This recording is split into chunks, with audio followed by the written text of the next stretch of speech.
Okay, let's jump in. Forget the apple, forget gravity for a second.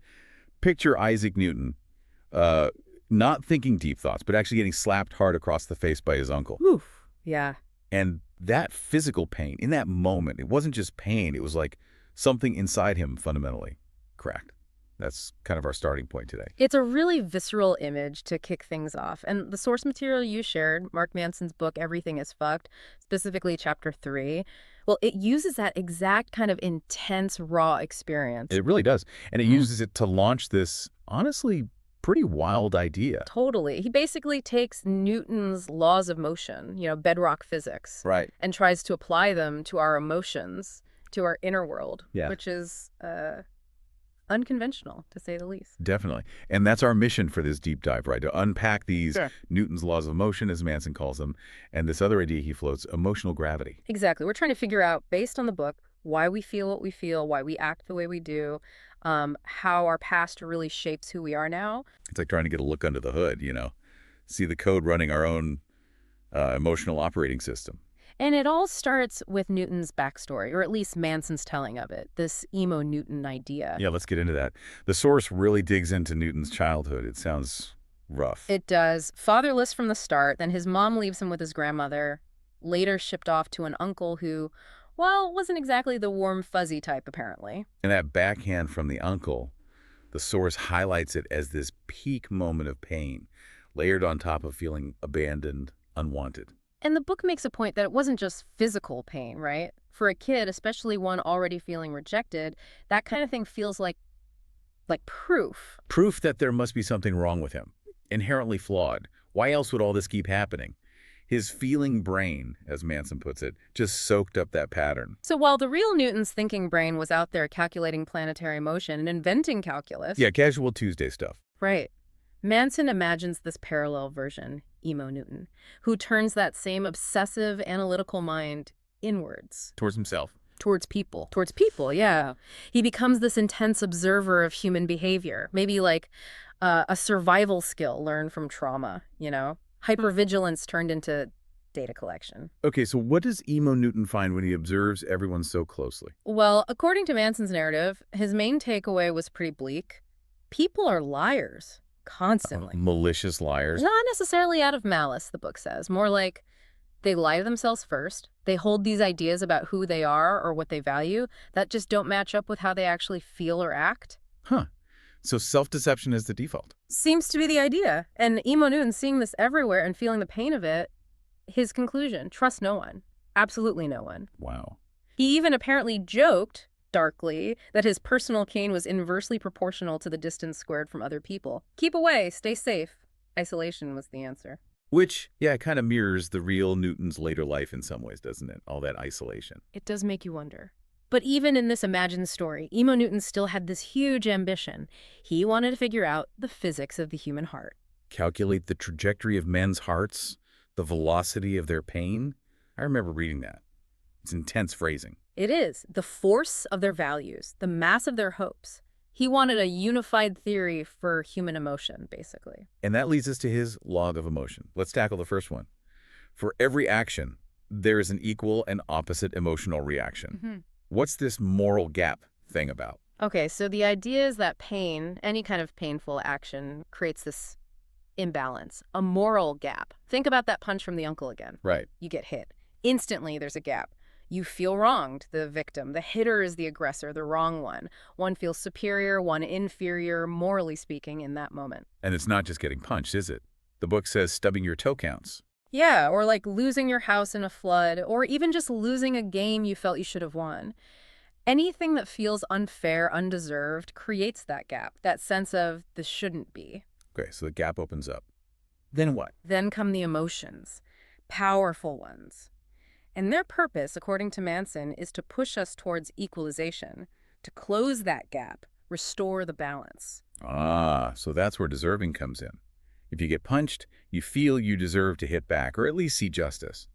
If your house floods, you feel you deserve help. Exactly. You feel the world owes you something to make it right again. The ought kicks in. But it works for good stuff too. Like if someone gives you a huge gift. Right. The book uses the example of someone just giving you a house. That creates a positive gap, an imbalance of kindness or fortune. And the emotion is? Gratitude, maybe, or a feeling of obligation like you owe them. You might even feel uncomfortable, try to refuse it because the gap feels too big to ever repay. That discomfort is the drive to equalize. So we're wired to reciprocate. Good for good, bad for bad, or at least bad for justice. Emotions are the engine driving that. That's the idea. They're the force pushing us to close those moral gaps. It's how the feeling brain, apparently, interprets the world through pain and relief and then tries to act. Okay, so feeling brain versus thinking brain. Thinking brain is analytical, cause and effect, this is how things are. Lateral connection. And feeling brain is hierarchical, better, worse, good, bad, based on pain relief. It decides how things ought to be. Exactly. And based on those oughts, it builds this value hierarchy, like a mental bookshelf. Good experiences, relief. Top shelf. Pain. Bad stuff. Bottom shelf. And we're always trying to reach for the top shelf stuff. So personal growth. Yeah. It's not just learning new things. It's the thinking brain helping rearrange that bookshelf. That's basically it, yeah. Yeah. Challenging the feeling brain's initial placements, like that friend example in the book. Oh, yeah, the party guy. Right. DJs, drugs, work, sleep. That was his hierarchy. Totally predictable life path. Then he volunteers with orphans, finds this profound meaning. And the whole bookshelf gets rearranged, saving kids goes way up top, parties drop way down. And suddenly parties aren't fun anymore, which is the key insight. Fun isn't in the activity itself, it's a product of where it sits on your value shelf. Huh. So if you look back at old values and cringe, that's growth. That's growth. It means your hierarchy has shifted. The new stuff you value makes the old stuff seem kind of empty. Okay, that makes sense. Which brings us to the heavier stuff. Law number 2. Our self-worth equals the sum of our emotions over time. What if those gaps don't get closed? Right. What if you can't equalize? You can't punch back at life or at childhood neglect. When those moral gaps just persist, they become normal, expected. And the feeling brain, trying to make sense of it all. What does it conclude then? If external justice is impossible, it looks inward. Instead of I was wronged, I deserve better, the conclusion becomes I must deserve this. I must be bad. I am shit. Yeah. It's a dark kind of hope, isn't it? If I accept I'm inherently bad, maybe the pain makes sense, maybe it'll stop if I just accept my place. It's choosing inferiority when righteousness seems impossible. And the flip side, getting stuff you didn't earn. Leads to feeling inherently superior, entitled, what Manson just calls being an asshole. Okay, so here's where it gets really provocative. Manson says high self-worth and low self-worth. They're basically the same problem. Fundamentally, yes. Both are forms of narcissism, according to the book. Both involve seeing yourself as special, separate, different from everyone else, either uniquely great or uniquely terrible. And narcissists bounce between those extremes. Amazing or awful, nothing in between. Exactly. They avoid nuance because it threatens their special status. The book throws out examples from like dictators feeling entitled to rule, down to petty grievances making someone feel uniquely victimized. It's all fueled by deep insecurity, that fear of being on the inferior side of the special coin. Wow. And then he says self-worth itself is an illusion. Pretty much. A psychological construct the feeling brain creates to try and predict if the world's going to help or hurt you. Apparently, we need that prediction to maintain hope. But aren't we all a bit narcissistic? We see everything through our own eyes. The book absolutely acknowledges that. It's built in. We overestimate ourselves, underestimate others. It's unavoidable, this low-level baseline narcissism. And that's not just a few people. It's a human problem. Why institutions fail. Why power corrupts. That's the argument. It's universal. And the reason we have it, the book suggests, is it's our shield against the uncomfortable truth. Which is? Life is hard, people aren't always great, and ultimately you're kind of small and lost in the grand scheme of things. Without believing you're special somehow, that truth might be crushing. You might lose hope. Man. But the cost of that shield is huge amounts of suffering. Yeah. Because we feel separate, constantly judging. Exactly. It fuels conflict, misunderstanding, isolation. Okay, so how do these feelings of worth, these value hierarchies, actually play out? Through stories. Law 3. Your identity will still your identity until a new experience acts against it. Okay, connect the dots to stories for me. So the book uses that classic example. Boy cheats on girl. Girl feels pain. Feeling brain. Thinking brain needs a story to explain it. To avoid the I am shit conclusion. Right, so maybe she adopts the story. All boys are shit. That narrative protects her, makes the pain external, predictable. It offers a kind of hope, however negative. And that story becomes her identity. It can, yeah. It becomes a core value. And these narrators are sticky. So later, if she meets a genuinely good guy, her identity, built on that all boys are shit story, resists. She finds fault, pushes him away. Maybe. And then, look, proof. All boys are shit. The narrative reinforces itself, protects the identity it created. So values are the stories we tell ourselves to explain our feelings. That's the idea. Losing your job isn't just sad. There's a whole narrative around it, whose fault it was, what it means about you, about the world, value and deserving. And these stories are sticky. They cling to us. We define ourselves by them. I'm a survivor. I'm unlucky in love. Exactly. We seek out people with matching narratives. Those are our friends. People with clashing narratives often feel wrong, maybe even evil. Because every story has those two bits. Right. What's important, value, and who gets it, deserving. Yeah. Our identity is just a chain of these. A whole network of them. I'm a hard worker who deserves success. I'm an artist who values expression above all. And when these become core to your identity... You defend them like crazy. Like a physical attack, yeah. An attack on your story feels like an attack on you. And these identities snowball over time. Early values get buried deep. Right, which is why childhood stuff is so potent. As Manson puts it, it fucks us up. Because our identities are forming, we're dependent. Caretaker mistakes create these huge moral gaps we can't equalize. Like a parent leaving could create a core story. I am unlovable. Exactly. Or people always leave. And that narrative embeds deep down, influencing everything. You can see how Emo Newton might end up valuing solitude above all else after his childhood. And the longer we hold these stories, the less we even realize they are stories. They just feel like reality. They become background noise. Natural, inevitable, even if they started arbitrarily. So, how do we change?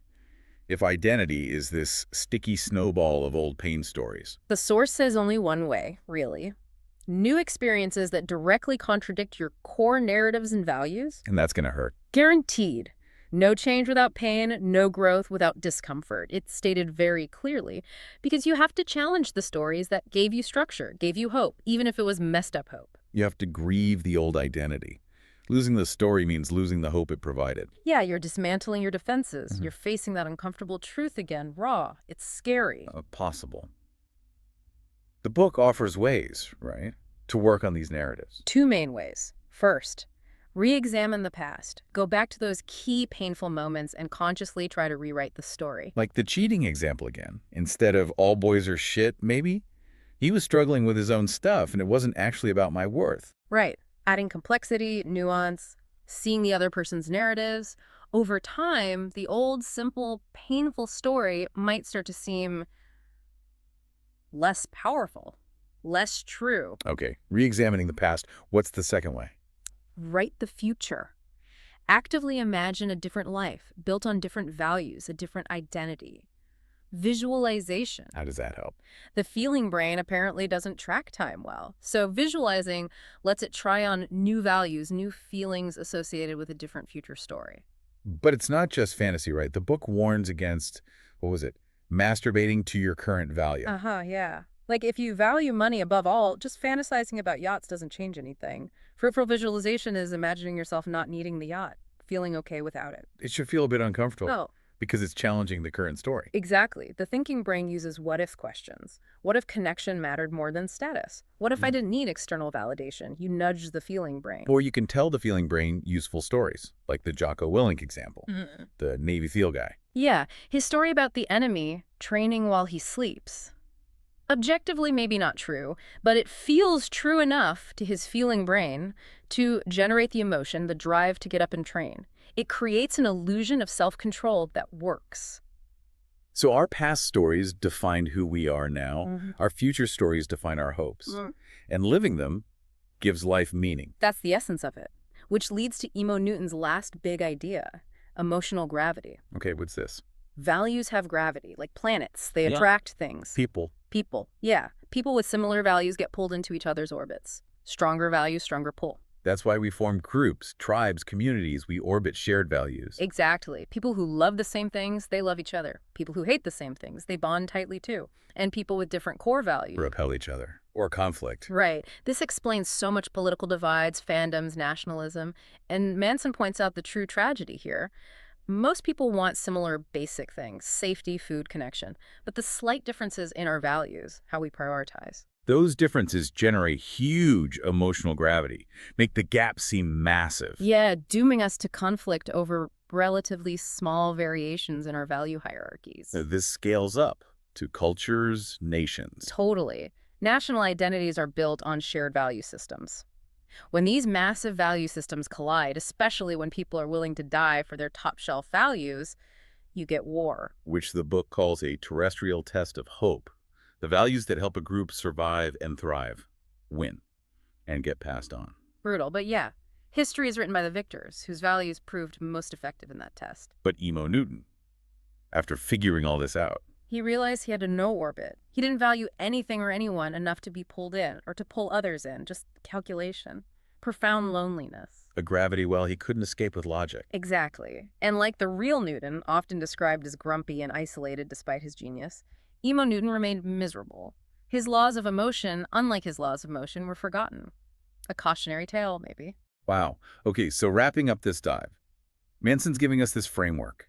Emotional laws driven by pain and relief, creating moral gaps, Law 1, summing up over time into a kind of fragile self-worth or narcissism, Law 2, which solidifies into sticky identity narratives, Law 3, only changeable through painful new experiences. And these internal values exert external emotional gravity, pulling us together or pushing us apart, driving everything from friendships to wars. And the key takeaway for you listening to this is that these aren't just abstract ideas. These forces, these laws, are operating inside you right now, shaping your feelings, choices, relationships. So maybe the final thought to leave you with is, considering these laws, especially how sticky those identity narratives are, what truths about yourself, about the world, do you hold that might just be old stories that maybe need a rewrite? And what orbit are you in right now, thinking about that emotional gravity? Is that pulling you towards the future you actually want to write for yourself? Lots to chew on there.